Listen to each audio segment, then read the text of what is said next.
four panelists. He's a student of Law Development Center.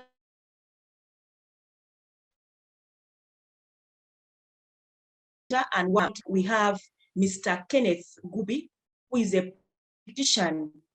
At a later time, when he joins us, I'll be able to introduce him. So let's get into a discussion. Issue of access to justice for all. This is a very crucial topic, like I stated earlier.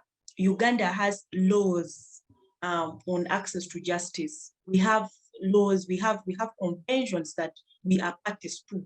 We also have laws that we have made domestically here in this country that governs issues of issues of access to justice for all. We also have state institutions that ensure that there is access to justice for all. We have seen several issues. We have seen complaints on commercialization of justice, lack of knowledge by the community on the laws that govern access to justice. We have seen issues of expenses when it comes to especially the formal justice sector, the courts.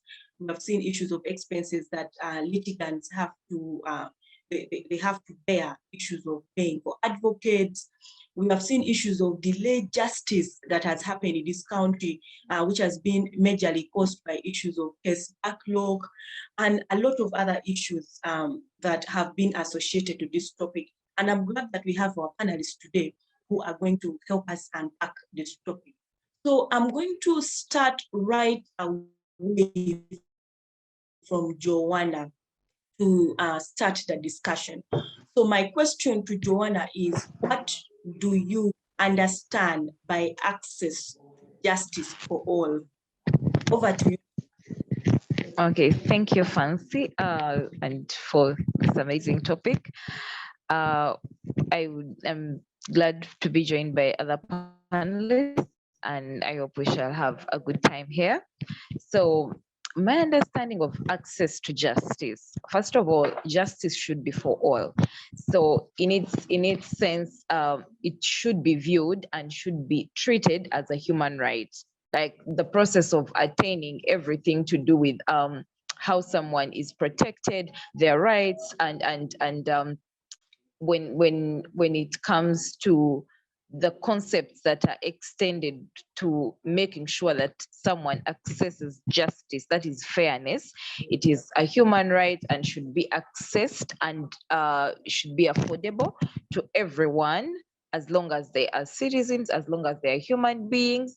So for me, just access to justice is a human right, because whatever fairness has to be included in the justice has to be for everyone, no matter the class, no matter the gender, no matter the tribe, no matter the level of poverty or anything, or yeah, like when it comes to everything around life, everyone should be treated with justice. And so it's a human right. So I understand access to justice as a human right and should be treated as so. Thank you, Fancy.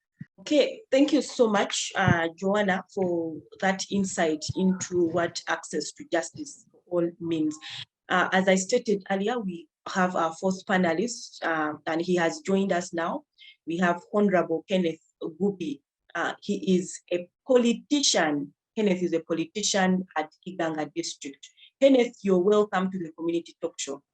You can put your video and your audio on, and so that you're able to speak to us. Okay, good morning, Madam Fancy and the fellow panelists.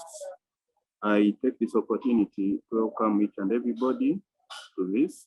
This is very sensitive because it's touching the local person. Like I said, or like I was introduced, I'm a politician. I come from Iganga, and such a topic is very, very vital because it helps our people down there. Thank you so much. You just told me to maybe make myself present. And I've done that. Thank you. Thank you so much, Kenneth, for joining us to the Community Talk Show. Before you joined us, we had Joana who introduced the topic by telling us what she understands by access to justice for all. I would like to bring Alfred into the discussion.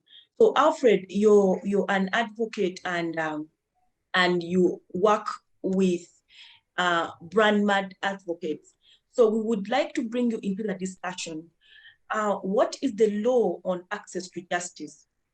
Good morning, first. Good morning, panelists and viewers. If you hear me well. Yes, what I understand by access to justice and what is the law, it's very clear. Uganda runs a system that is based on the constitution. We are a party to a number of international organizations and conventions, like the East African Community Convention, the Geneva Convention. You have the African. Hello? Alfred, go on. You can Yes. go on. We can get you. Okay, yes. We have conventions that Uganda is party to, both internationally, regionally, and also our local laws are very, very, very clear in the issue of access to justice. But the major issue is how do you turn what is written on paper, what is in ink, into reality? Like Joana said earlier, the common person, regardless of the class of life they are in, regardless of their status, regardless of their financial standing, and regardless of either sex, religion, or something, any discrimination. Now, the biggest problem we have in Uganda is that the laws are perfect. Yes, we have some issues, but the laws are perfect. But the implementation of these laws is where the biggest challenge is. You have a law that says matrimonial property belongs to both the wife and the husband. But immediately a husband passes away, the wife is thrown out of this property by the relatives, despite the law being very clear on that. Ignorance of those laws, the poverty alone in this country, and now COVID has just made it worse. Or it has pushed the place where we are already on the verge, vulnerable poor, has pushed them over the edge. So access to justice it remains a challenge and remains actually a preserve of the few. We have had many organizations, NGOs trying to close the gap, organizations like Legal Aid trying to close the gap so that there's access to justice for even the indigent, the poor. But this is just a drop in the ocean. The challenge is much, much bigger, and it's going to require a shift in all sectors, because justice affects everything. It affects business, it affects marriage, it affects education, it affects every part of the social life. So until there's a shift in all, you cannot achieve access to justice. Thank you. Okay, thank you so much, Alfred, for that. Let me move to Modern. So Modern, I understand that you work with Office of the DPP. And my question to you is, does the law provide enough protection on access to justice? Yes, thank you very much, Fancy. It is true, as my colleagues say, that Uganda has so many laws, but practically the enforcement of the laws is the one which is different. Where you work in the office of the DPP, the laws are there which provide for the protection of the indigent people, the client. Modern, your voice is very low. Your voice is very low. If you could project it a little bit. Okay, thank you very much. I'm saying, yes, the laws are there to protect the vulnerable people to access justice. But the challenge is in enforcement. With the people in the system, we have failed to enforce the law, to put the law into practice, to help those people access what they are supposed to access. And access to justice has some dimensions. If those dimensions are not fulfilled, then we have a challenge. For example, the prevalence of the legal problems within a given population. So those people have a challenge, but we also need to address their challenges. But we have failed to put back the sensitization to those people to know their rights, to know that even at every point they can. Modern, you're still low. If you could just speak to the microphone on the Okay. head. Okay, thank you very much. I'm saying just access to justice has some dimensions which has to be recognized. The prevalence of the legal problem within a given society. So if we don't, legally, if those problems are not addressed, then the society will have some issues. The system's response to the legal need or the legal need of the people. So the population, the community have challenges, but how is the government responding to those challenges legally? Yes, it is true. They are putting in laws, policies.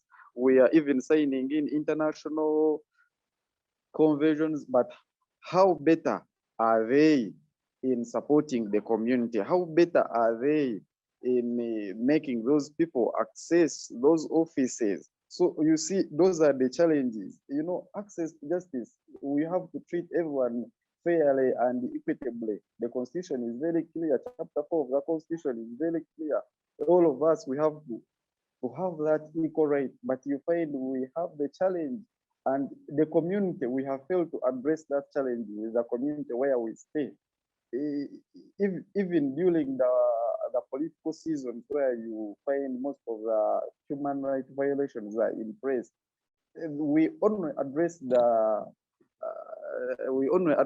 violations in town, but we also fail to address the violations in the villages and the community.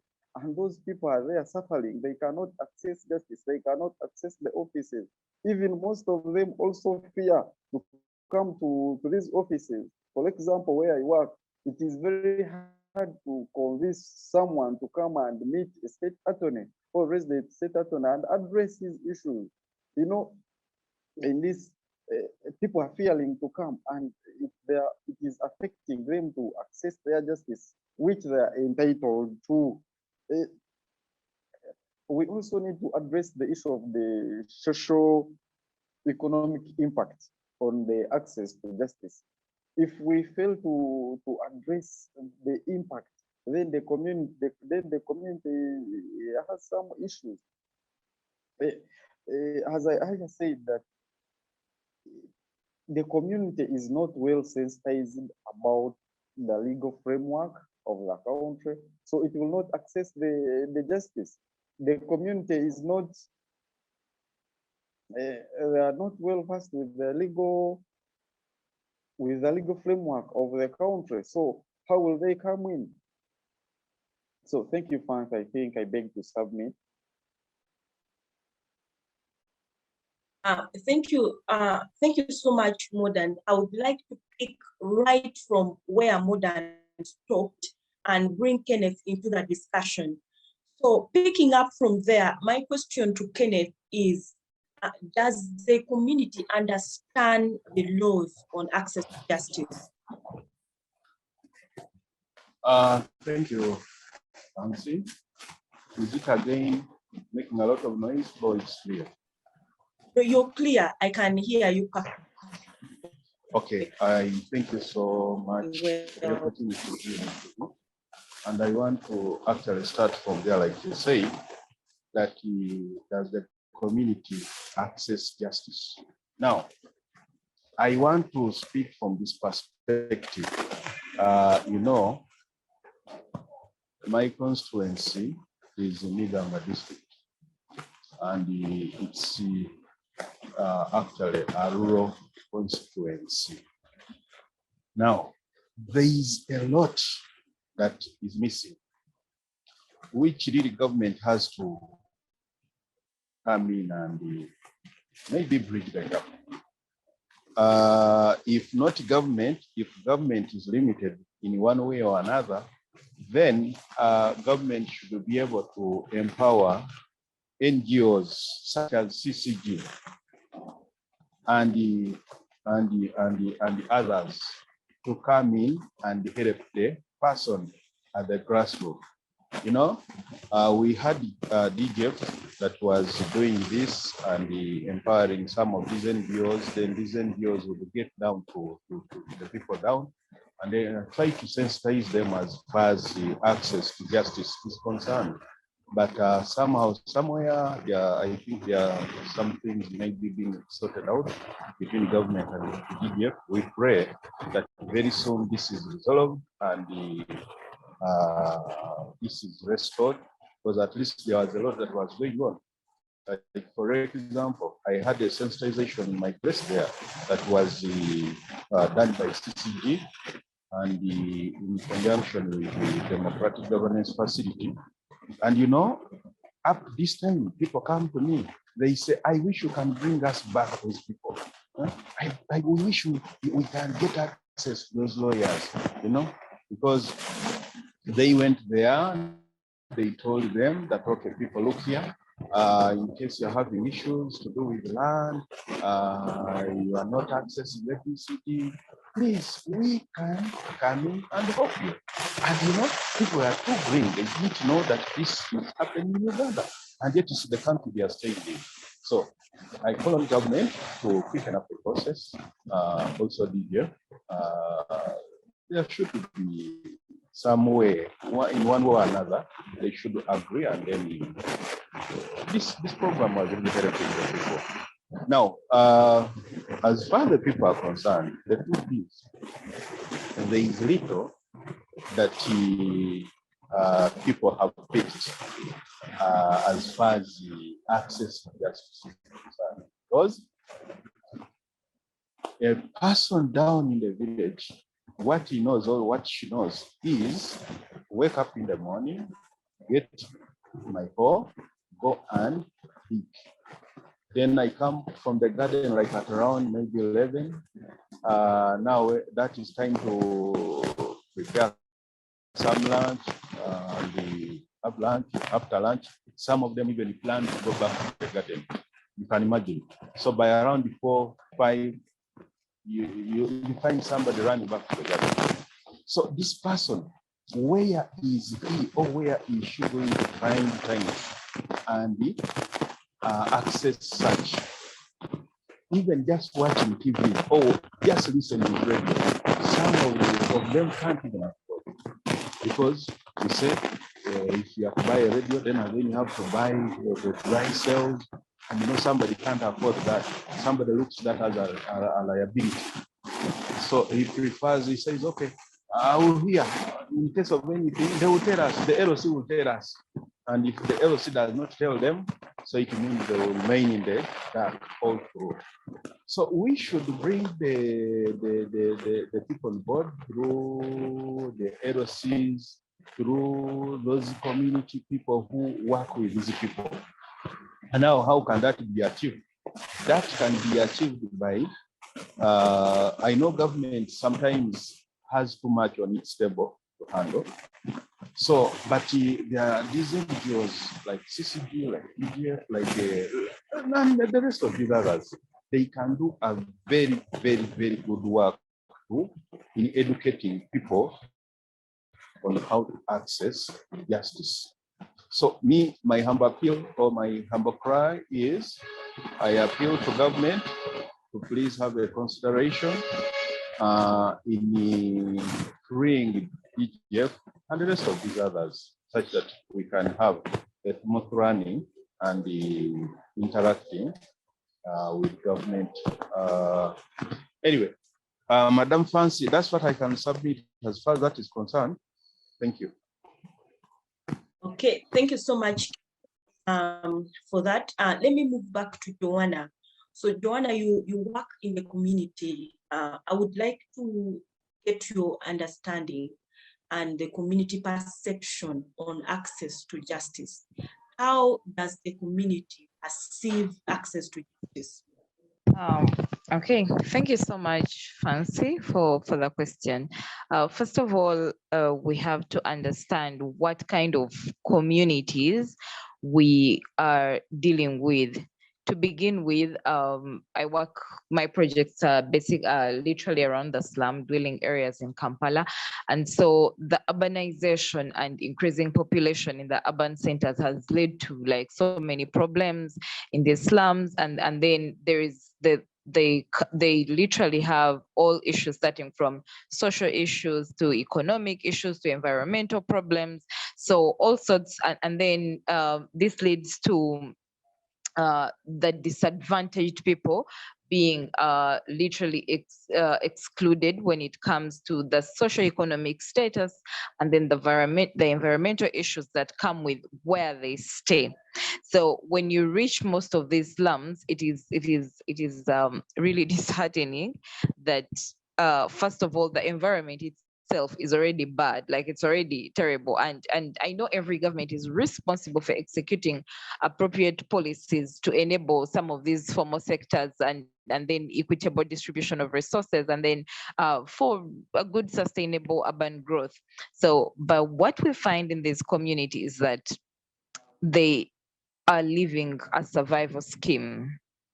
They literally can't access most of the services that the rest of the rest of the population is getting. So to say, recently in one of the outreaches we had in Katanga, the police, the DPC of Katanga was addressing, and so we're talking about the challenges that adolescents who are persons with disabilities are facing when it comes to their sexuality, and they're taken advantage of. And then when the parents try to access justice, it's usually a thing of the justice being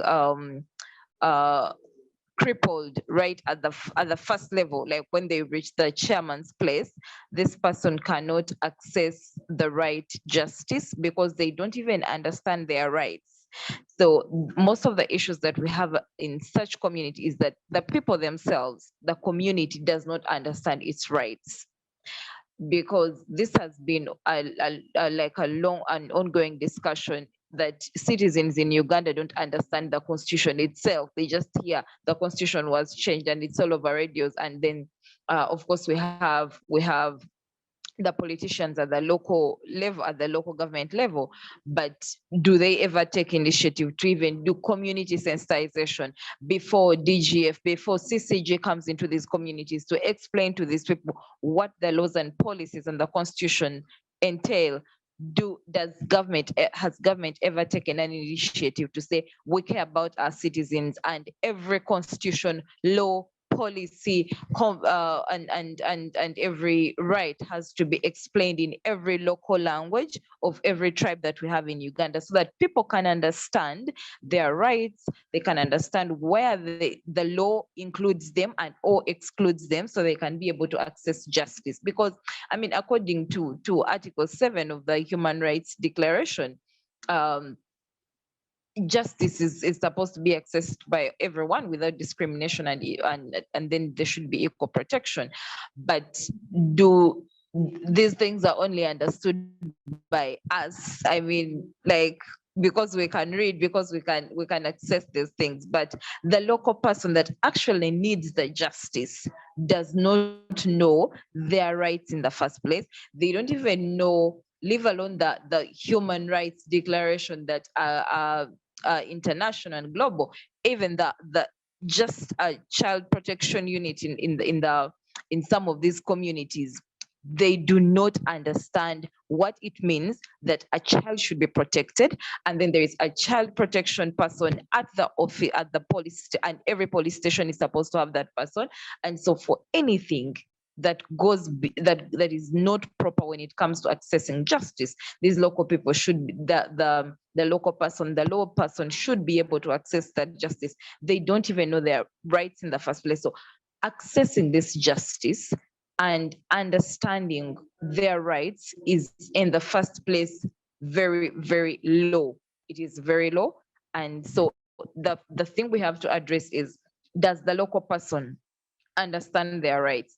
Does the local person understand the constitution? Does the local person understand when they need to go where, when they can't access justice, when their rights are violated, when they are the marginalized, and the socioeconomic status does not make it very affordable for them, because their social status, if they don't have if the social level, if they're the people in the community that are probably not like connected to other people that they know, and then their economic status is also not there when it comes, I mean, to the Ugandan setting of they didn't have the money, that even when someone reports to the police when they are violated, police person starts asking for money for stamp. I mean, money for stamp, really, like stamp. This is ink we are talking about. And it becomes very hard for these local people in such communities. It becomes very hard for them to access justice, just in all forms, starting from the social, the economic, the environmental, because the environment has already affected them enough. So them accessing justice should be easy, but it's like the hardest. Yeah. Thank you, Julie. Thank you, Fancy. Joanna, I would like to move to Alfred. So Alfred, what are the different modes available for people when it comes to access to justice? What I mean are, what are the options available for the people? For example, when something happens in your community, like someone's rights have been violated, what are the options available for such a person? Thank you, Francis. I would like to pick, before I answer you, I would like to pick from what Joana has been saying. Especially in the low areas like the slums. Yeah. I want to interpose this too. You have access to justice, but also the question is, because of those bottlenecks, what have people done in the alternative? Okay, like the emergence of should I call them slumlords, where you have a gang, because they know once you go to the police will not work on you, the police will require this. Does it mean that they then go somewhere else? Is there another body or not a formal body like the local chiefs, local gangs that actually enforce the justice when the system has failed? Anyway, now back to your question, Francie. In Uganda, like we said, Uganda is a signatory to many treaties, a signatory to conventions, signatory to regional bodies, and the first major platform for justice, of course, that we all understand, is the court system. Uganda is a common law country. We follow the British model of the system, of the court system, which involves we have the magistrates courts, we have the high court, the higher ones like the Court of Appeal and the Supreme Court. Now that is the formal way of approaching our access to justice, the formal body that has been put.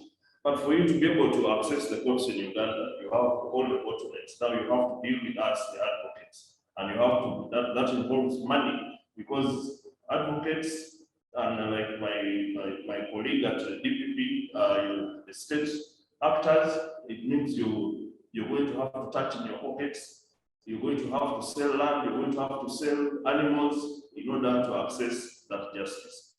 Now, another issue in that court system is the issue of fees. You have fees that is officially paid in court, but when someone knows that they do not have the money to be able to pay the court fees, and you know these fees have scales.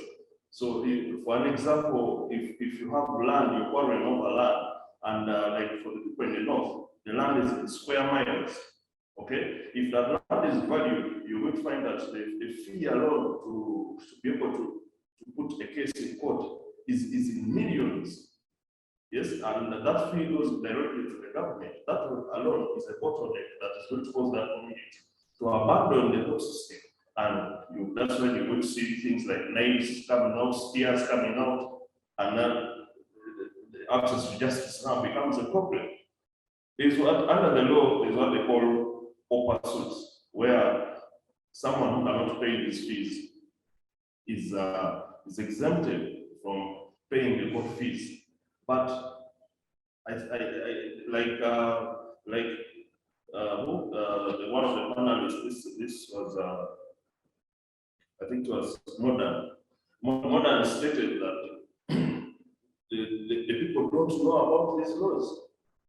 Yes, a pauper, once it is declared that you're a pauper, that means someone who cannot afford the fees.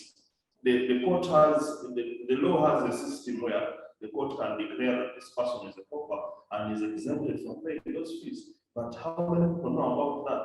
Even the lawyers like you myself are not interested in telling a client that, because no serious lawyer, okay, let me not use the word serious, but no lawyer wants to represent someone who cannot afford their fees.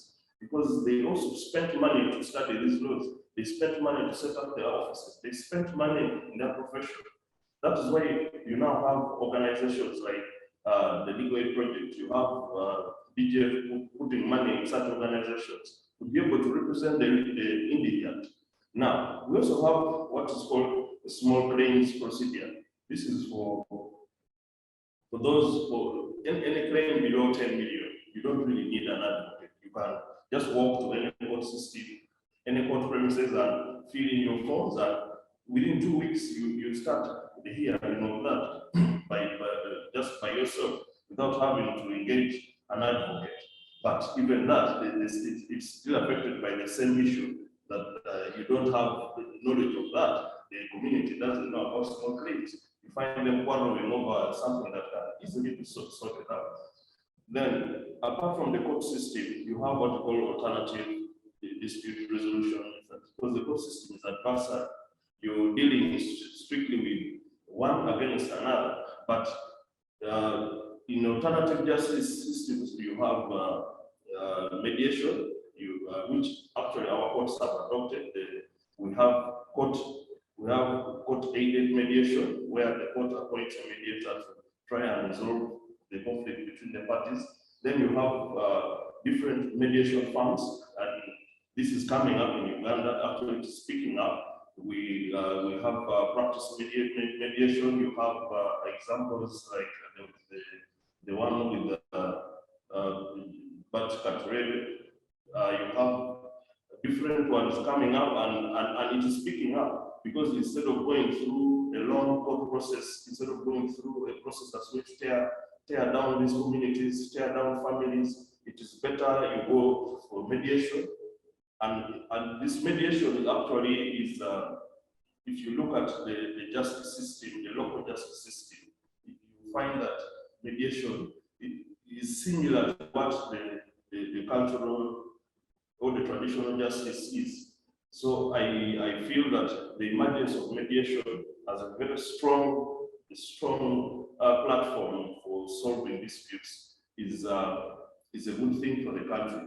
Although it has a challenge in that, like the person, my brother from the DPP can tell you, there are things which you cannot mediate because the law has put a bar on them. I mean, if someone has defiled a child, you cannot go and mediate on such. But the local community does that. They mediate on that, they settle it, and someone pays a fine. Others even go ahead to even send this person who has been defiled into the marriage with the defiler. Now, in some communities, they look at that as okay, but like my brother from DPP will tell you, that already is a crime. You are abetting a crime. So mediation has its limits. The community would like to push it further, but the law also puts a bar, puts a stop at the limits. Then you have what they call arbitration. This one is picking up also very highly in Uganda, because arbitration-wise, with arbitration, you go before an arbitrator who is not a mediator and is not a judge. It's not, unlike the court system, it's not litigation. But you go before an arbitrator and you both put your issues and the arbitrator decides. The Arbitration and Conciliation Act in Uganda places, puts the time frame of 3 months in which that dispute should be sorted, in which the arbitration should be done. Now, arbitration commercially, the business community is picking it up and it is placing, you find arbitration clauses in most of the contracts and in most of the agreements being signed. With arbitration, there is no need for you to go to court. There is no need, we have the CADA, which is the Center of Arbitration and Dispute Resolution in Uganda. You go get an arbitrator appointed and your dispute is settled. Unlike having to go through the formal trial process in court that might involve years and years, and that is not right, or doesn't work well with the business community. You also have a conciliation. You have that platform also, still about the same, although that ends with a settlement. Now, the biggest problem is that these modes I've been talking about are formal modes. Then you have the LC system. It also has its faults. Although Uganda has missed a chance, we have missed a very big chance to turn this LC system into a very, very powerful local court system. Because these LCs are actually in touch with the people. They know the people, they know the boundaries of the land, they might even be knowing the backstory of what happened between these people and can easily bring justice to the warring communities or to the warring parties than a judge who knows nothing about what is happening or the culture or what caused this conflict in the first place. Like Joana said, you have someone asking for money for a stamp. Now, our LCs do not understand the power of their position. You're selling stamps, ink. Someone comes for an agreement. There are communities where the LCs, the local council leaders charge 10% or 5% of the value of the land. If I want to sell my land and I need a stamp of the LC, and the LC is asking for 10% or is asking for a percentage of the amount, I rather do away with the LC and have the agreement done by myself with the person, and then tomorrow that causes a problem because the land, the local leader who would have sorted you, and now you have a conflict, and the conflict is going to go before the same person. Then tomorrow you hear the LC is biased for this, but that LC platform is also a very important platform for access to justice. The only question is that we have not utilized that office properly. We have misused it, and we have not empowered it, because that LC system would have been the first point of contact in what you call access to justice. Then you have the traditional ones, and in many areas I've been around this country, many of the people will instead go to the traditional leaders, the system of the traditional leaders. And those people, if empowered, actually I would encourage even the donor community, even the government, to support the traditional people, the traditional leaders, because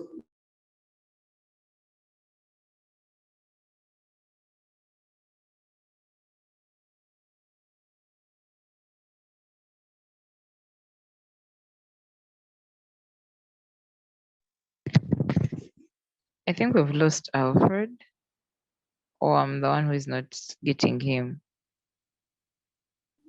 Yeah, we did.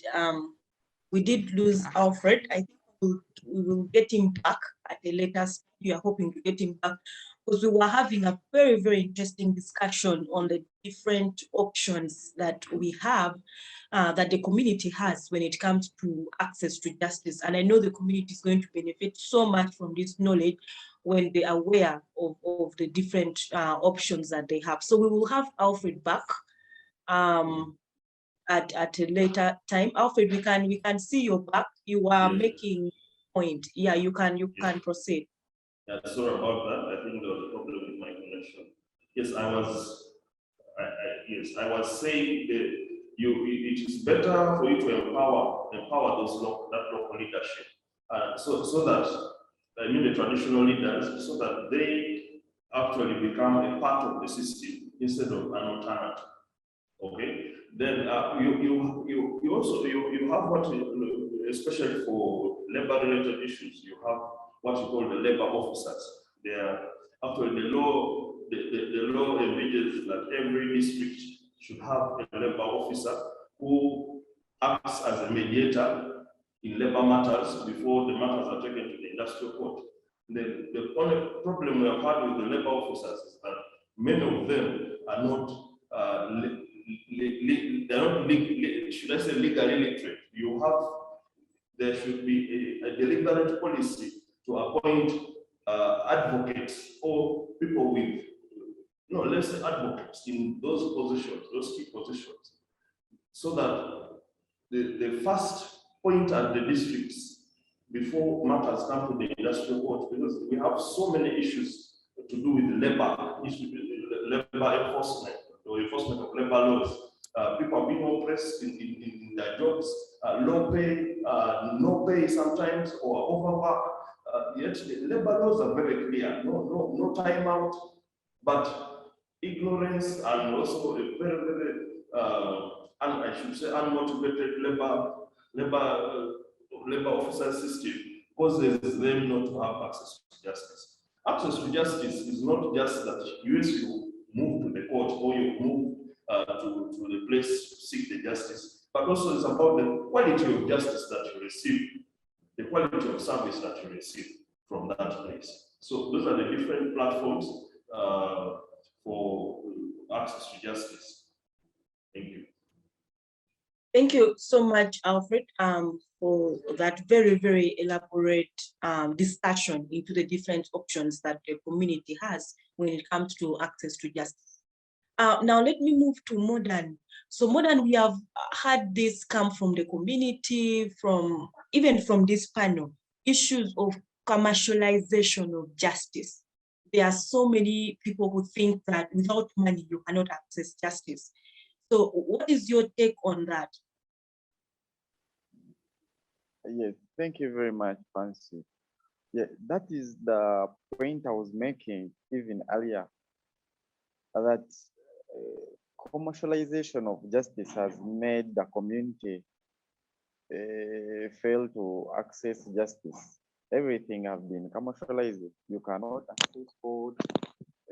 You cannot access food without paying court fees, without paying the lawyer. These people are also ignorant about the court processes. So they have failed to go to court.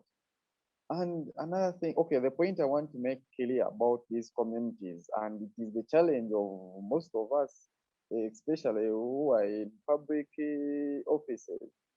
Even these people who want to access justice, they want to force money into your pockets.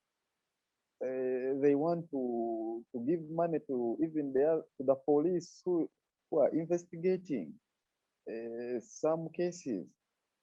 They are also making it hard for them to access justice, also giving the little they have, the people who are supposed to do their job, because they are paid by the government, or others are paid by the organization, or others are doing a voluntary work.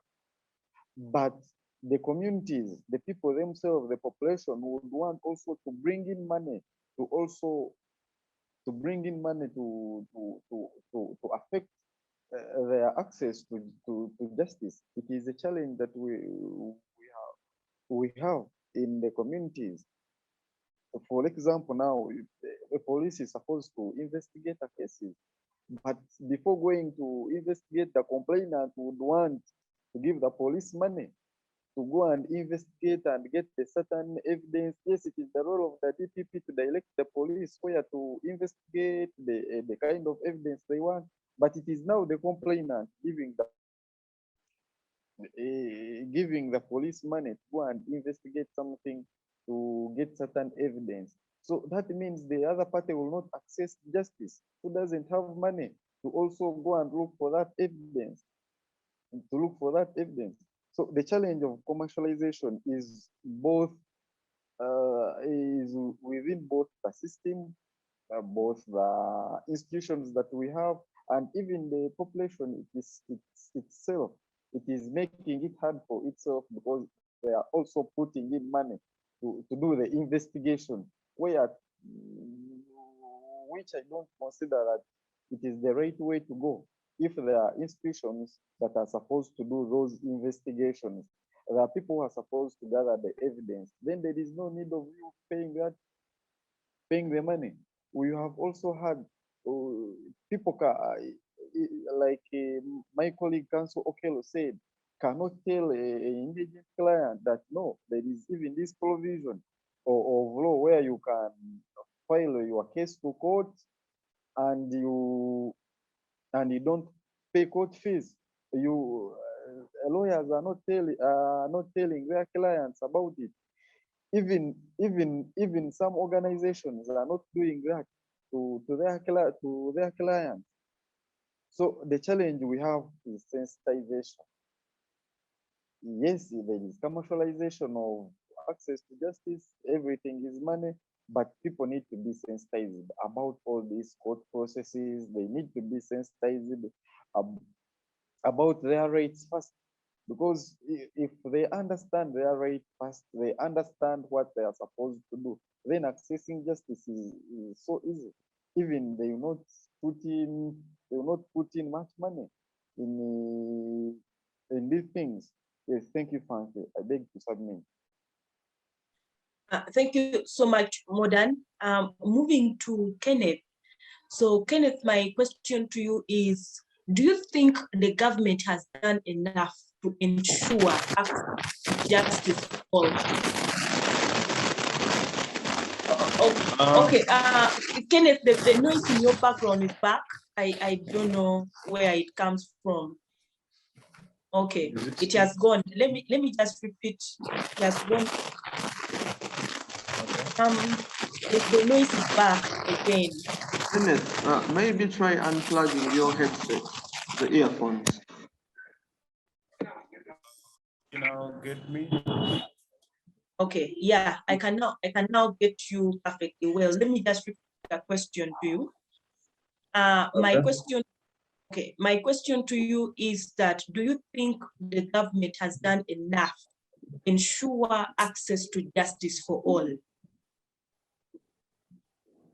I want to say that, yes, I will not refute that the government has done nothing about it.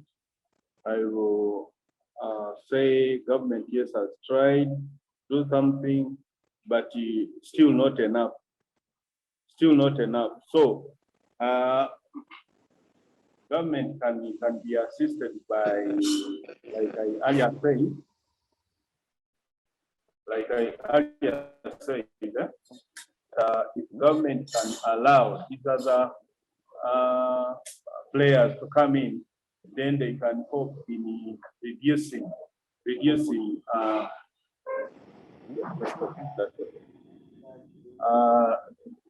government can. Are you getting me, Nancy? Yes, Kenneth, we are able to hear you. You can proceed. Okay, fine. Yes, I was saying that, you know, yes, I will not say government has not done anything. Government has done something. Government has actually done a lot. But I still want to say that there is a lot of political, there is the situation of corruption is too much, and this corruption is within the government officials. And so government is having a house, and this house has a lot of corrupt people, then government has to do a lot. And you know, it is these other players that can come in and then can try to bring to light some of these people who are very corrupt. Because within government, they might hide and hide forever. But when there are these other players who are very active, who are watching everything that is being done, then it will be very easy for some of these. Hello? Hello? Kenneth, you can proceed. I don't know whether proceed. modern was done or what. Okay. I was saying that you see, you are can what, proceed, Francis? Kenneth. Kenneth, you can proceed. We are able to get you fairly well. Okay, fine. Okay, fine.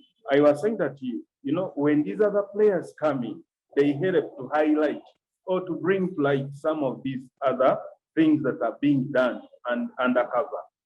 But if these other players are suffocated, if they are removed or they are put out of the play, then it will be so hard.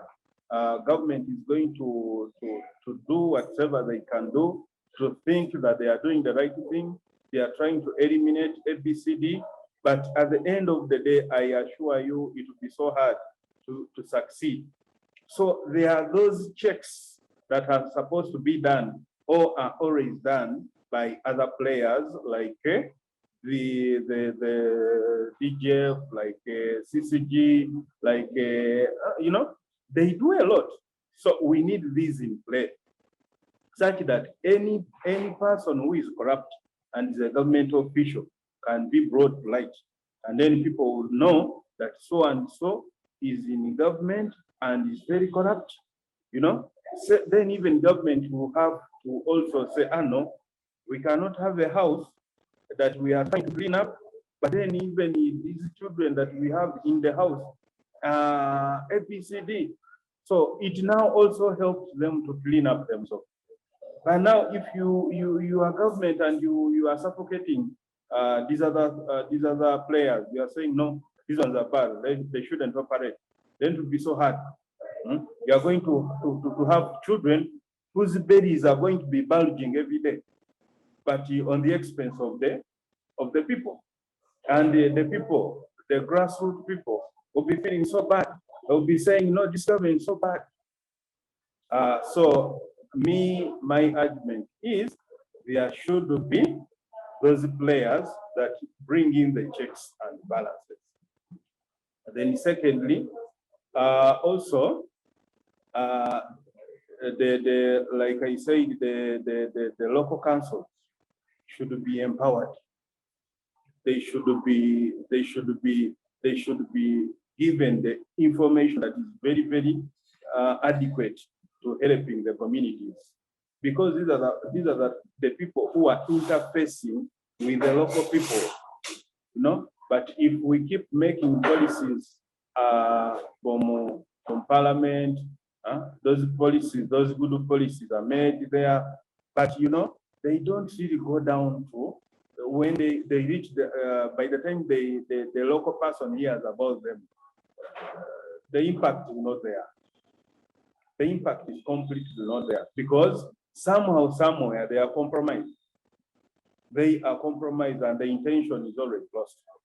So the only thing that can be done, and actually also the other is that as they make some of these policies, people should be made aware, people should know about them, and also people should have inputs.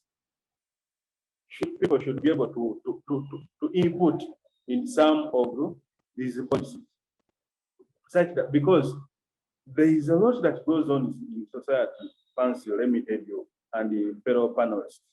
There is a lot that goes on, and you know, you can sit somewhere, you formulate something, then by the time you roll it out, you know, you find that somehow, somewhere, you have left out a certain section of people. You have not catered for them, like this marriage bill that has sparked up a lot of controversy.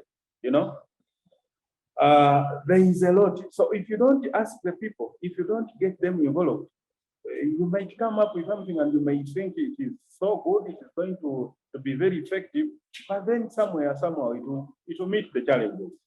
it will really meet the challenges, and it will be so hard for you to correct up such challenges. So the only thing that I urge you government to do is always involve stakeholders in making anything that is going to impact on them. Involve them, consult them, sensitize them, bring them on board such that they can get to know that this is what we are going for. How is it going to help us? Like a fellow panelist was talking of a man and a woman who are married. Then when the man passes on, the woman is actually thrown out of the house and all the property by the relatives, you know. So we need to involve the community. We need to involve the community. First of all, highlight to the community that when this thing happens, it's so bad. Supposing it is you in your home with your children, with your wife, and then this thing happens, how would you feel if some brother of yours or some sister of yours who has been living in some far place, you have not even been hearing about him or her since you have been existing with your children, even your children don't know him. Then he surfaces from nowhere and he says, no, this is my brother who has died, and you know, I'm the person to take on, you know, and then they throw out to your family. How do you feel? So let the people try to feel that this is really so bad. Then when it comes that time of saying that now, okay, we want to come up with a measure that is going to protect maybe your family or your relatives, that in case such a thing happens, they will be safe. They will not have an issue. And even he will tell you all the details that can be captured, and then we come up with a book. But when you sit somewhere and then you say, we are doing this, we are doing this, we are doing this, then you throw it in their face, they will reject it. And it will not be good. So I call on government that let's help the local people access justice. Let's help them access justice. It is the government that has all the power to help the local person have access to justice by enabling the players to roll out all the programs that help the local person. Thank you so much, the moderator. Thank you. Okay, thank you, Kenneth. Let me move to Joana. Joana, I would like us to get very, very specific on this issue. I would like to move, because that is a category of people that for a very long time had challenges with access to justice. So I would like to get your take on what is the current status of access to justice by women. Oh, thank you so much, Fancy. The women accessing justice. Okay, it is still very tricky. First of all, because of the social and economic status they are in. I would say women are still finding it hard to access justice. One, because they do not have the capacity when it comes to the economic part of it. Women still do not control resources, and the few that do, the few that have the access to justice and can afford it, they are criticized by the public. So that comes to the social status that women, no matter how far you go, no matter how much you can afford, community is still judging them. Those who get there, community tells them because she has money, that's why she wants to probably we've been in the 16 days of activism against gender-based violence, and so many women who are even facing violence and can afford to seek for justice and cannot access it because the criticism, the negative criticism, the judgment from society is too much, that just because they can afford to, they shouldn't. I mean, society makes it look like no matter how a woman flies, they have to somehow keep being a duckling, and it's becoming it's actually on a daily very hard, that even when we've seen spaces where gender equality is starting to be appreciated, women are still in the marginalized group, quotes in quotes, because they have for a long time been seen as a silent voice. And it's not because they are a silent voice, but because society keeps pressing them down every single day. And so it is very hard for them to access justice, and even when they access it, what does it come with? Because it is one thing to access the justice, and then it's another for you to access the justice that you actually need, because these the men in the society are again going back and forth and saying, no, women cannot have this, women cannot access this, a woman cannot take me to prison. Hey, you're doing wrong, you can as well go to prison, and why not anyway? But the society gender norms and culture that has been formed around women makes it very hard that even when they can afford, they can't access the justice. Then when it comes to the communities that are also like really down, when it comes to the villages, when it comes to this woman who does not even own a single resource, it is literally very hard, because the men are the ones that know the policemen, the men are the ones that know who to talk to. And so it becomes very hard for the women to access justice because of the social and economic status they are in. Socially, because society is still marginalizing them, society is still judging them, society is still attaching culture on them, society is still making them feel and look and accept that they do not need the justice, they do not need to be heard. And then at the economic from the economic angle, they do not have the resources. Even those that seem to have access to resources, they do not have full control over the resources. So it is really, really hard for women to access justice. One, because of society. Two, because of the economic state, which puts them at the affordability weight, and then they lose out on it. So Fancy, I can honestly say that women are, yes, as much as we are striving to get on the eco board, on the equality board, on the equity board, we are on the table, but who, as you get on the table, who gives you the cup? And also, are they giving you the clean cup, the full cup? No, that's not, we're not yet there. We are accessing the table, but we're still eating the crumbs. I mean, we do not have a fair share of the justice when it comes to a fair share of the hearing when it comes to the table of justice as women. Thank you so much, Gender. Thank you, Joanna. I would like to still continue on that issue of access to justice by women as I bring Alfred into the discussion.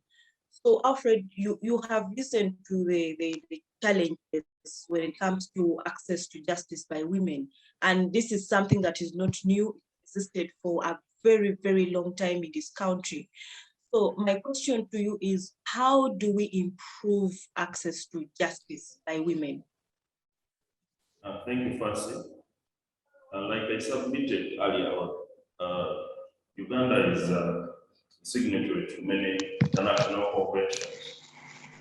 You have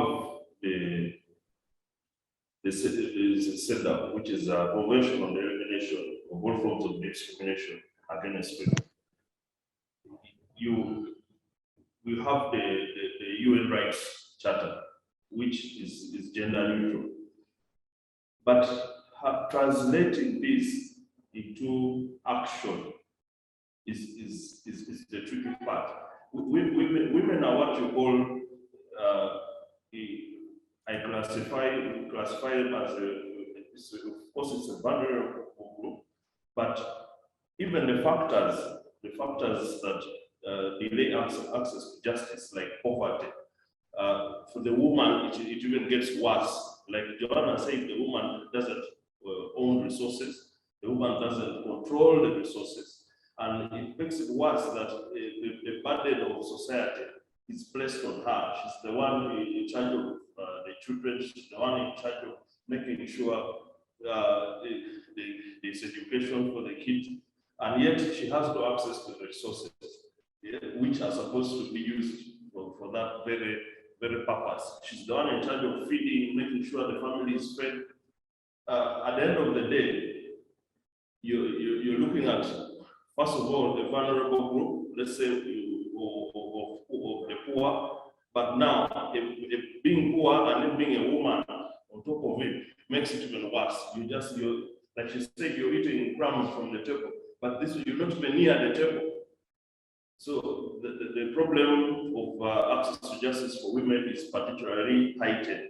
The patriarchy is institutionalized in Uganda, that even when the times when the woman herself wins and she's, let's say, appointed a magistrate or appointed a judge or appointed a community leader, you still have to beat the social pressures, the social expectations against you to shine even. You have to do twice as much as a woman for you to succeed in this Uganda. And I think it's not just Uganda, but it's a regional or should I say worldwide problem. Now, there are several categories of women who are with others who will be much more vulnerable than the rest, especially women who are PWDs, women with disabilities, the widows, the older women, especially those with the generational gap, with families which have to look after grandchildren. Now, how do you improve this? The first and biggest way, of course, is legislation that is gender sensitive or is gender let me say, is targeted at improving the gap. But the problem is that, yes, you have legislation that is neutral, legislation that I'm looking for the right word here. It is meant to bridge the gap, but the implementation of that legislation remains the challenge. The first and biggest way, the best way to improve access to justice for women is, first of all, to lift them out of the thrones of poverty.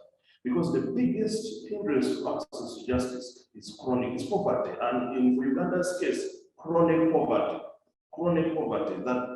that is even intergenerational. You find a poor person, because of the poor circumstances, you need to go to school or you need to attain the right education. You're going to push that onto your children.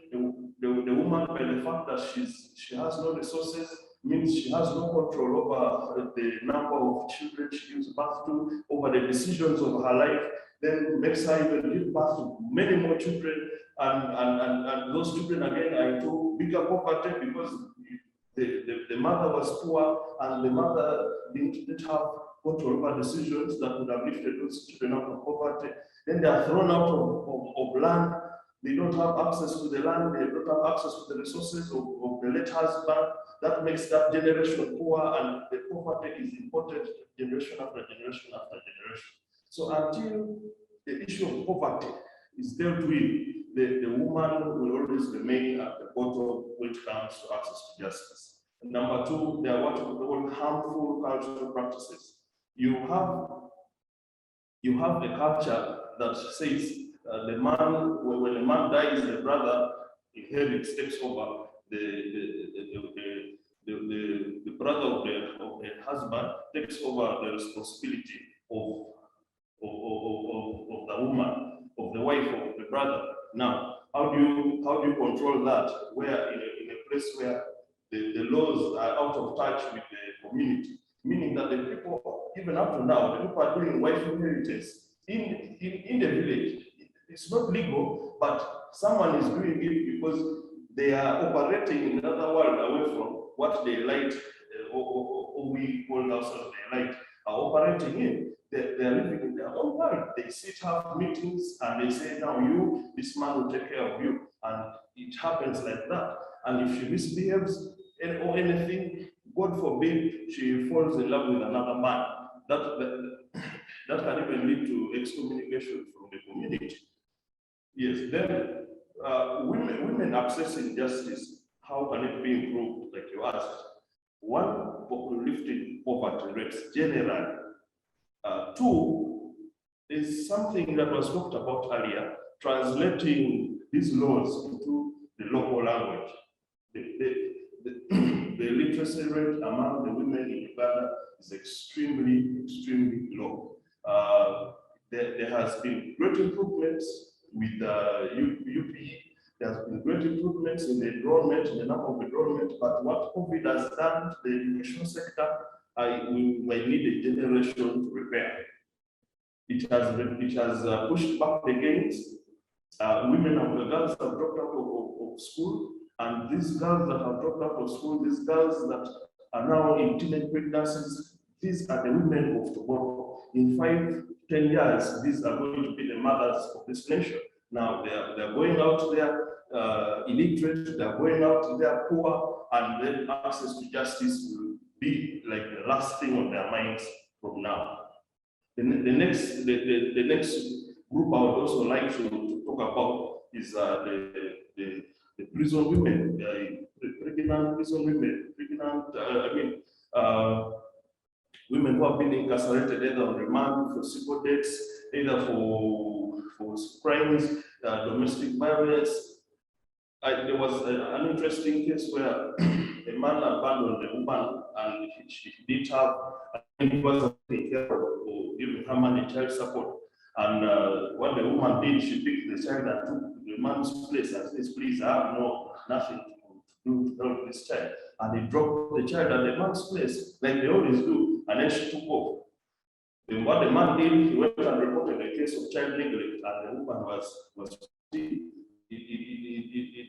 put in jail for child neglect. Yet it is the guy who has been neglecting this child, and now the woman has brought the child to the man. So if we do not change, the perception towards women, access to justice will remain a dream, even and worse for women. Thank you.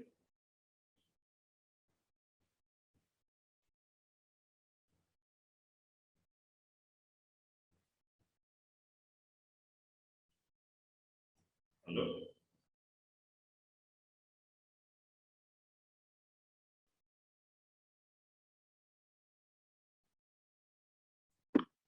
We've lost the moderator. As she tries to join, let's continue the engagement.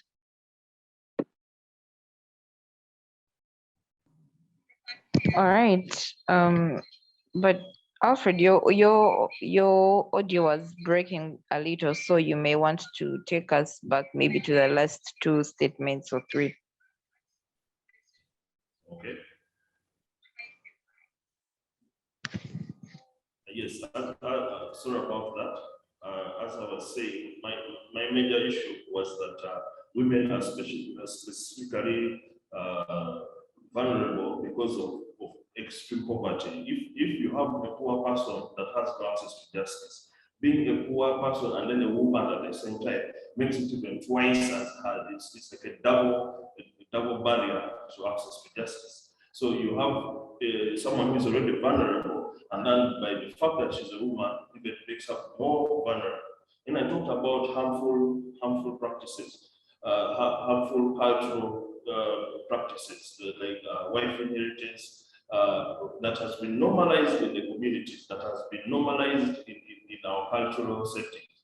Now, we can speak about it as a light and say it's not happening, but the moment you go down, there's a disconnect between what is legal and what people actually are doing. Then you also have the issue of perception. Like I said, even when a woman rises high, she still has to do twice as much work twice, thrice as much effort in to make it in the man's world. Then the literacy levels among women is even worse. I think, I don't know if you're still hearing well, the literacy levels is even worse. And we talked about how to improve access to justice, is that you have to translate these laws, translate this into the language that people understand, because the literacy levels among the women is even much, much lower. So you have to bring these laws to the level of the people. Another thing is that the fact that the patriarchy is institutionalized, you have, it means that every time you see someone of authority, you're seeing a man. Every time you see someone of authority, you're seeing a man. So when a woman wants to access justice, she's going to go to the LC is a man. She's going to go to the advocate is a man. She's going to go to the magistrate is a man. She's going to go to the police, and the police is a man. You have, and yet there are things that the woman cannot bring out or cannot explain. The fact that she keeps seeing a man, So by the way to reduce this is have more appointments of women into position of leadership, position of legal leadership, like the court system, like the LC system, and so encourage more women to push out into the world of business, into the world of education, and those things help improve access to justice. Thank you. Thank you so much, Alfred, for that. Moving away from access to justice by women, let me bring Modern into the discussion and talk about case backlog. Now, there has been complaints on issues of delayed justice, where you take your matters to court and then they take years. There are people in prison who have been on remand for years, and yet our laws say that you're presumed to be innocent. And these are issues that that the community has to deal with. So I would like to bring you into the discussion from that point. How do we address issues of case backlog that has led to delayed justice in our court system?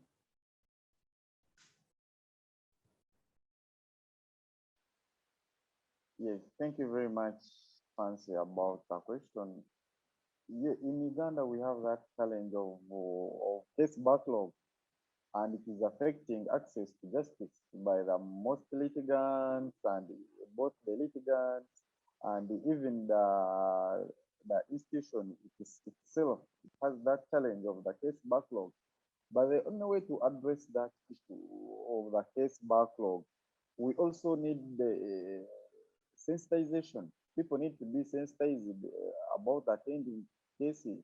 You know, there are so many policies where litigants have to follow all the court process that need to be followed by these litigants.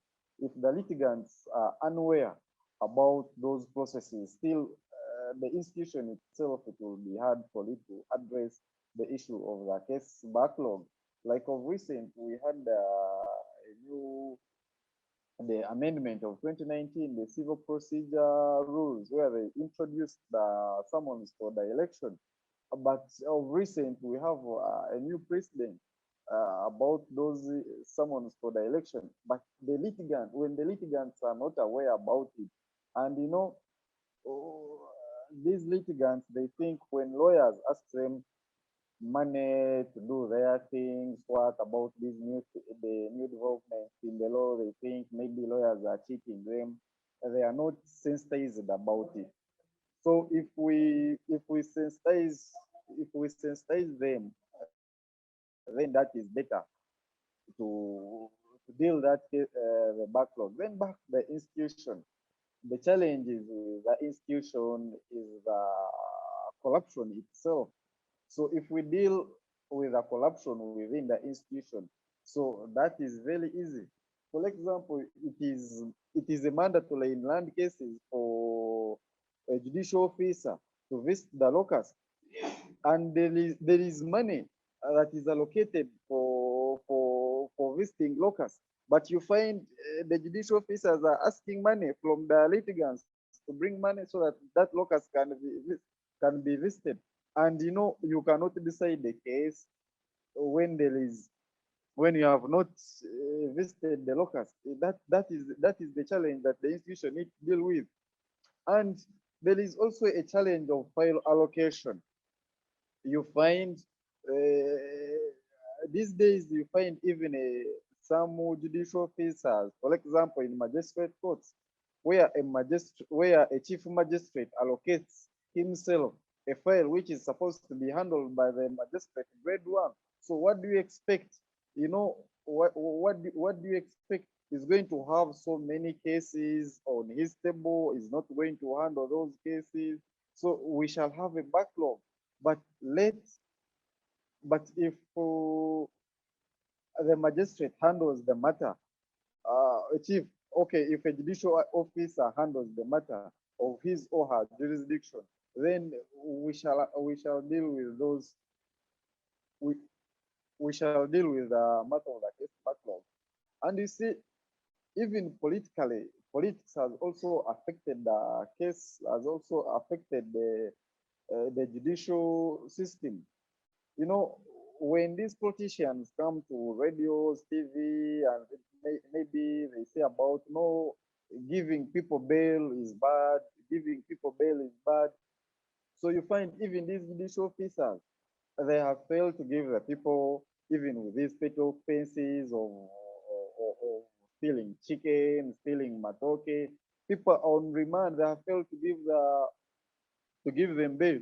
You fail to give them bail, even those litigants, the complainant of the chicken thief will not have the money to bring him to court every day. You know, the adjournments are too many. The adjournments are too many in the courts. You find the judicial officers are not at the station, but cases are adjourned. Even these complainants, they get annoyed with the system itself. They will not keep on coming to court where their cases are not listened to, their cases are not heard. So it is a challenge. When we deal with that challenge of bail, we give people bail, they come to court. When they are coming from their home, they will not stay long on remand, they will have their justice. Even it will give the morale of the judicial officers to listen to hear their cases. For example, recent it is actually even now it is very hard for the complainants in criminal cases to access prisons. And you see, most of the stations during this time of COVID are taking place in prisons. So how will a case proceed without the complainant or without the witnesses? So that is the challenge. If these people of the petty offenses are given bail, they attend court when they are coming from home. Even it will also help the complainants to also attend court, and their cases are heard whether they are going to be heard. So that is the challenge. Also, the government need to allocate money for these judicial officers to hear these cases. The money that is allocated is very little. A judicial officer will not hear 50 cases every day. You know, even we are not, judicial officers are also not machines. But if money is allocated, then you recruit more judicial officers in place. You allocate those files to the judicial officers. We shall have these files heard. These cases are going to be heard in courts. We shall not have the challenge of the case backlog. Yes, thank you very much. Okay, thank you so much, Modern, for that. Moving to Kenneth. So we have listened to the different challenges that have come up. Our analysts, justice. So what are the other challenges from your side that the community is facing when it comes to access to justice?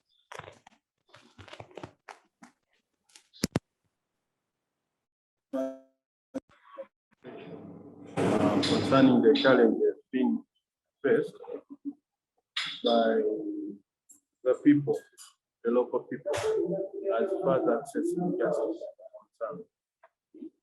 There are several challenges, and some of them have already been mentioned by my fellow panelists. But also to add to some of those that have already been talked about, I really want to say that the main thing, first of all, is poverty. Poverty is a serious challenge.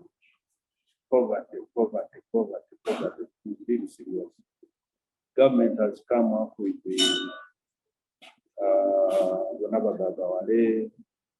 Operation Wealth Creation, things like that. In stepping up efforts to fight poverty amongst the local people. But I want to say that despite the fact that government has taken such steps to ensure that the poverty is eliminated or eradicated to the masses, I want to still state that the situation is still alarming.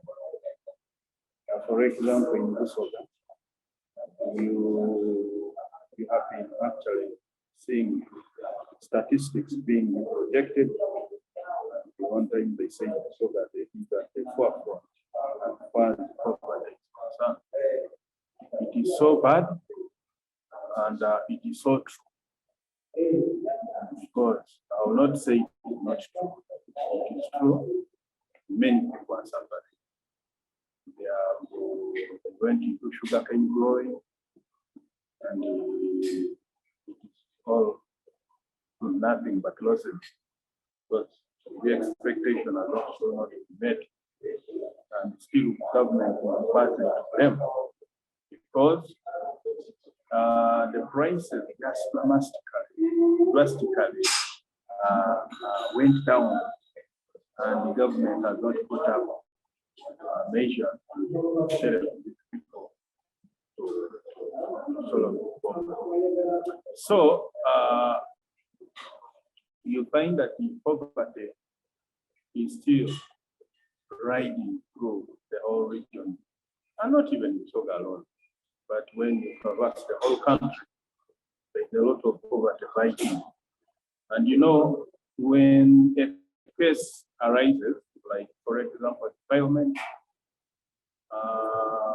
the parents of the girl and the parents of the boy tend to compromise the situation. They tend to say, now, okay, now of the parents of the boy come to those of the girl, and they say, no, we can finish this, we can have this sorted, we can do this, we can do this. So through doing so, these people, they tend to compromise justice.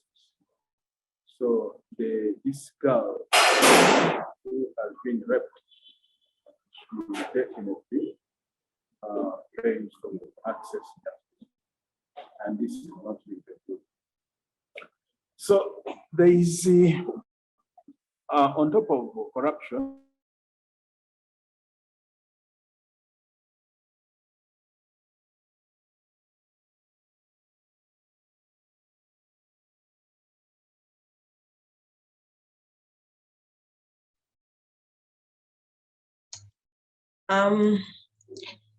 I think we have lost Kenneth. We will have him back at a later time.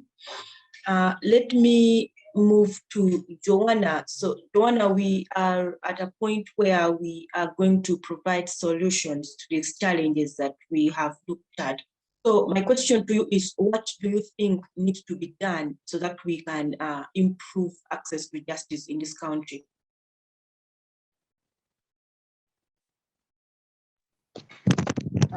Thank you so much, Fancy.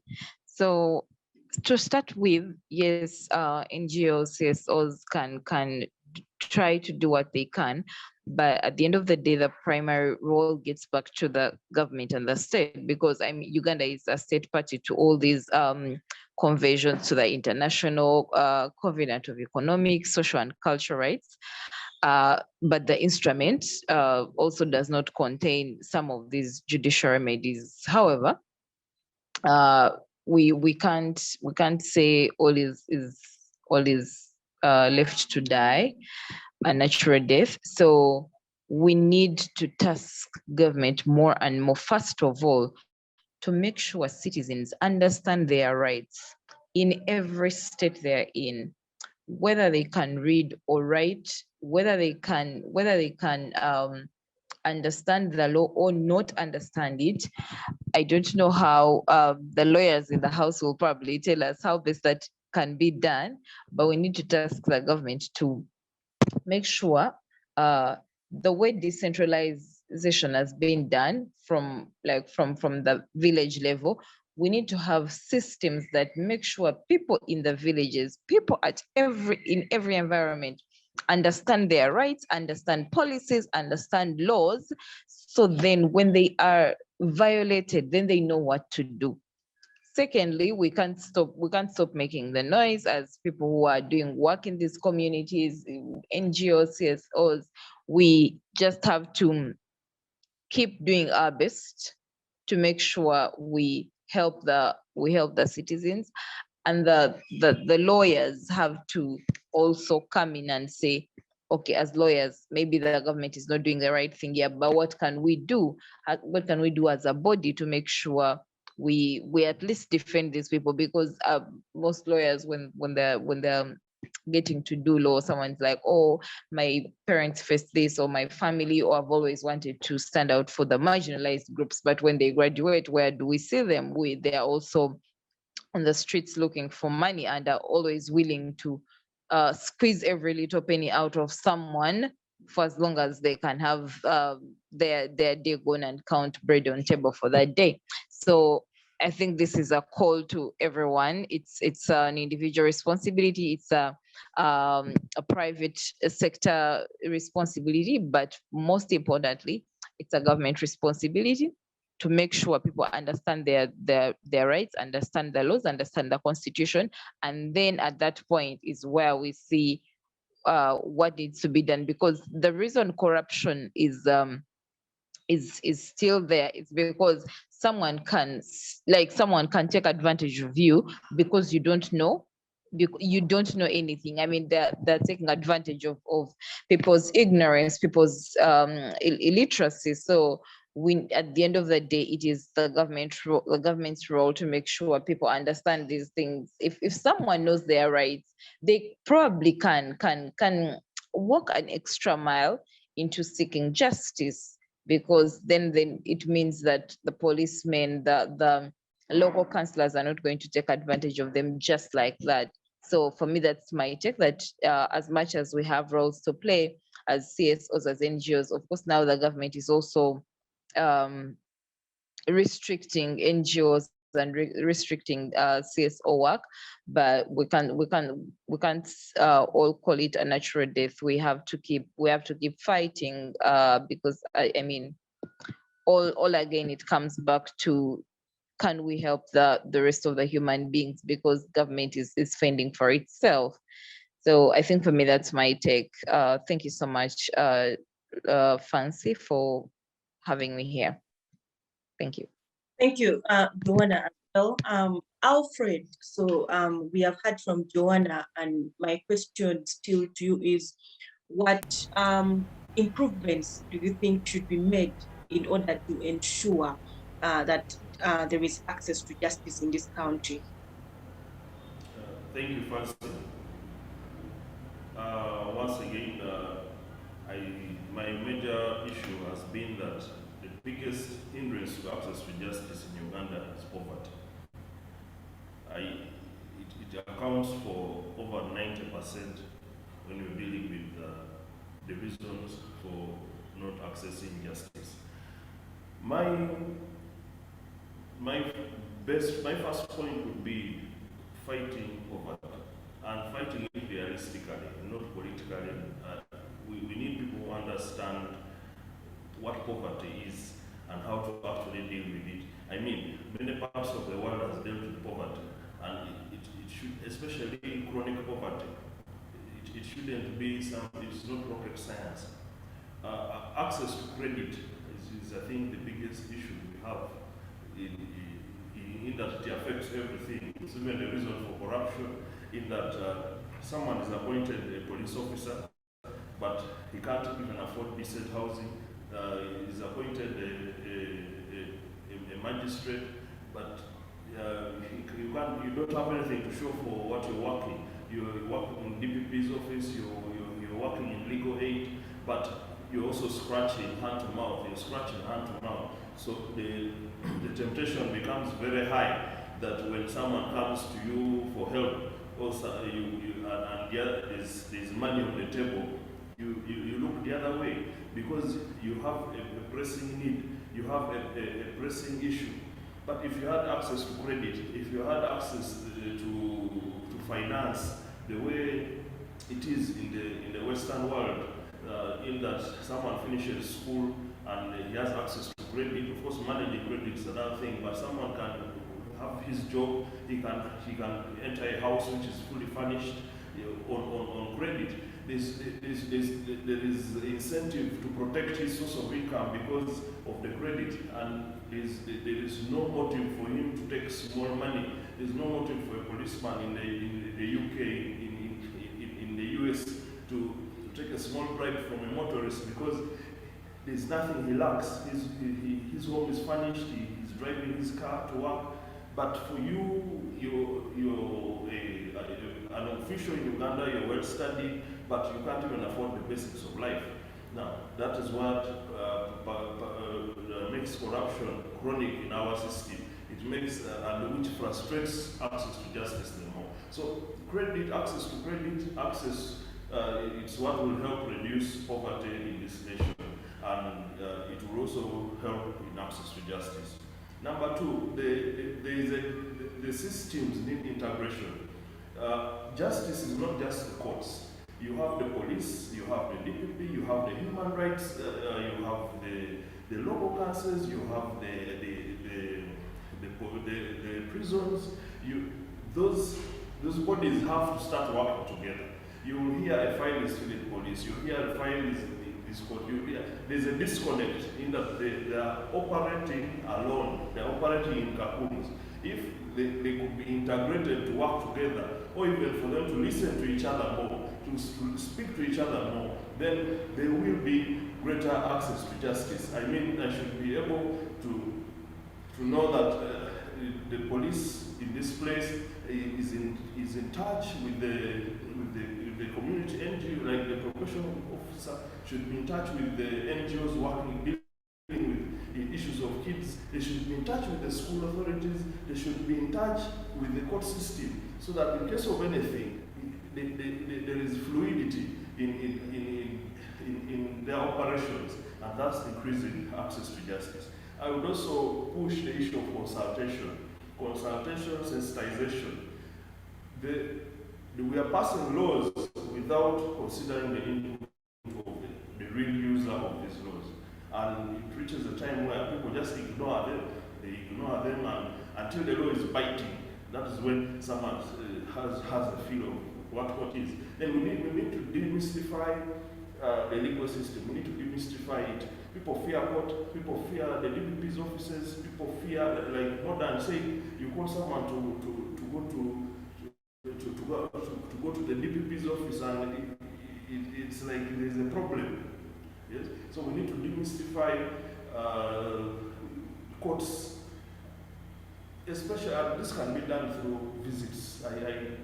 Mentorship programs, you have to have kids come visit these courts, you have to have community people visit these places, and you also have to have the judges, the magistrates, go and actually visit these communities. Like in land, like modern say, there has to be a locus visit before a decision is made. But in many times it rarely happens, or if it happens, it's in the presence of police. Yes, not really a learning environment, but the judiciary also should have open days where they go out to the public and listen to the public and explain their roles to the public.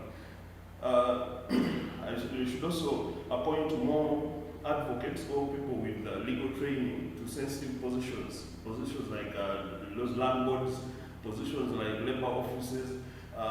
We need people who understand the law into those positions, and there's a training that I think it should be encouraged, that the police needs to have legal training, the army needs to have legal training, the LDUs, yes, and the law should be demystified, that it is not a special class of people who study law, but it should be open that even if you're doing other courses, you have components of the law, you have to know your rights.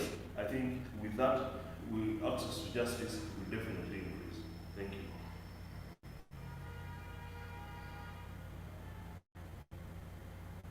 Thank you so much, Alfred.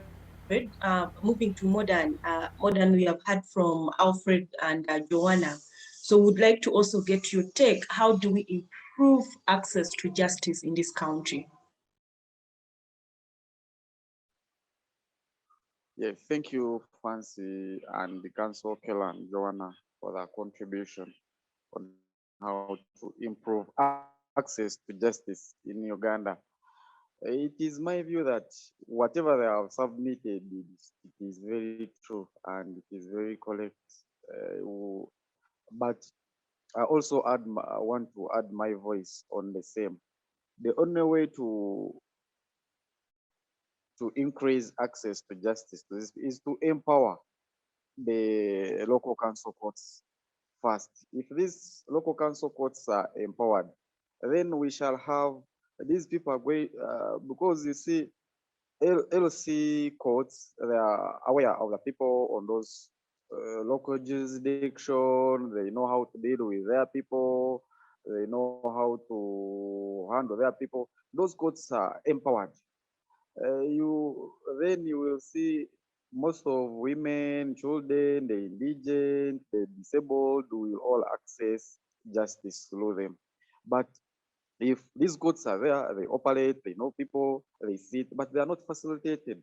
If they are empowered and facilitated, then we shall have justice to these people.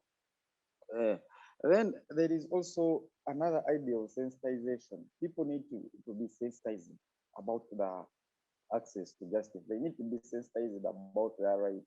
They need to be trained and educated. And this education should be centralized at village level. This education should be taken at village level. And you see, the most challenges we have had with the organization and the donor agencies, they would want, if they put a training or a workshop, these trainings are in town halls, these trainings are in the cities, in most cases, are on TVs, but the indigent person cannot access the TV. The indigent people cannot even access those radios or listen. And in most cases, all these trainings are in English. People will not listen to English. Let the trainings be in the local languages of the people. Maybe they can understand more of the legal system in Uganda. We need to put the trainings to the village level. And we also need to train the police officers. You know, the immediate person, apart from the chairperson, LC1 and his committee, the next person should be the police. But these police officers are not trained about the law. So it is difficult for the people to trust the police officer. It is difficult to trust that institution because most of the people you find at the those police posts down there, they don't understand the law. They are just there, like what they know is to arrest, detain, and get money from those and get money from those people. But if these people are also trained, they are also empowered, then people will trust them and they will access justice.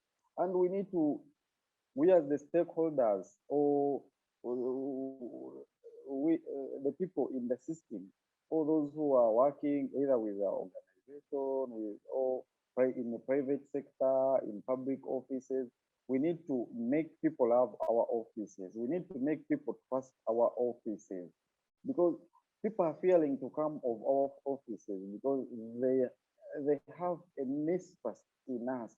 They are not they are not comfortable with our offices. They think if they come to our offices, oh, we shall ask them money. We shall. So we need to make our offices comfortable for all people, so that they can come comfortably, inform us. Maybe you give them legal advice, or we refer them where they are supposed to go. We give what we have, but if we don't make our offices comfortable for everyone to enter and comfortably disclose what is affecting them, then justice will be hard for those people. Thank you very much, Fancy.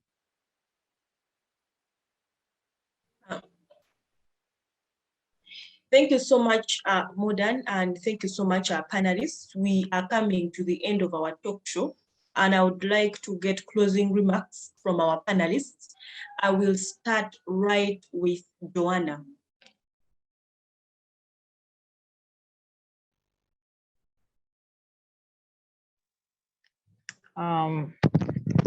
Thank you so much, Fancy, and my fellow panelists. I must say it was an amazing discussion. The takeaway remarks that I can give are that we all have a responsibility to play, and we have to keep the government on its toes to do what it has to do right. And thank you so much, CCG, for always bringing these discussions on table. It's such a wonderful opportunity and engagement, not just to us, but to the listeners as well. Thank you so much, and we look forward to many more discussions like this. You never know who is listening, and maybe someday we'll tap our shoulders and say, well done, and say, well done, CCG, for never giving up on talking about issues that affect the local person, the middle income person, and everyone in the country, and every citizen is definitely going to say, well done. Thank you so much. Yes, Over to you, Fancy. Thank you so much, Joanna. Let me move to Alfred.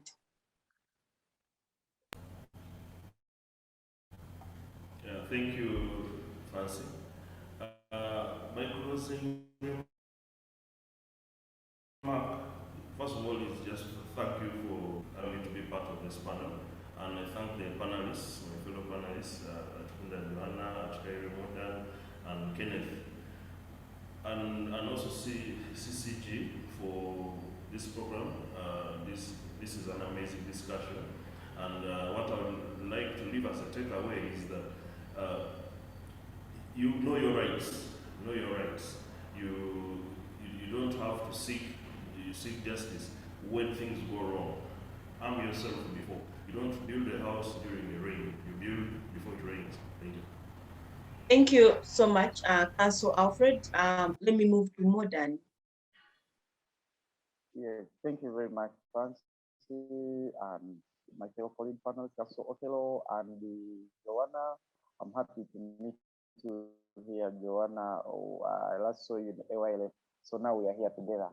And I thank CCG for this opportunity that have offered to me to talk to the public. And what I want to leave here is, most of us, we shall be blamed of our silence. If we keep silent about this, about the people's rights, about access to justice, then we shall be blamed in future. Maybe when we are in heaven, it is our role. We have that mandate. Let's talk for the people. Let's fight for the rights of the people. Let's stop corruption in this country. Thank you very much. Thank you, Modern. I would like to appreciate so much Center for Constitutional Governance and Civic Space TV for bringing this discussion to us. I would like to really extend my gratitude. I would like to also extend my gratitude to the panel. I would like to thank Ms. Joana Atukunda, who is the CEO of Uplift Slum Africa, which is an NGO that helps children and youth in the slum. Secondly, Okello Alfred, who is an advocate at Branmark Advocates. Alfred, thank you so much for being with us. I would like to thank Atuhuriire, who is a student of Law Development Center and also work with Office of the DPP in Isingiro district. Thank you so much, Modern, for being on the panel. And last but not least, we had Kenneth Gubbi on the panel, who is a politician in Iganga district. Thank you so much for being on the panel with us. Today, our discussion was about access to justice for all, where we looked at so many aspects of that topic. Thank you so much, dear viewers, for watching and for staying with us. I know this discussion is something that has been very important, and I hope that somebody has been able to benefit from our discussion today. So we thank you so much, and we are ending here. See you again next week, same time. Thank you.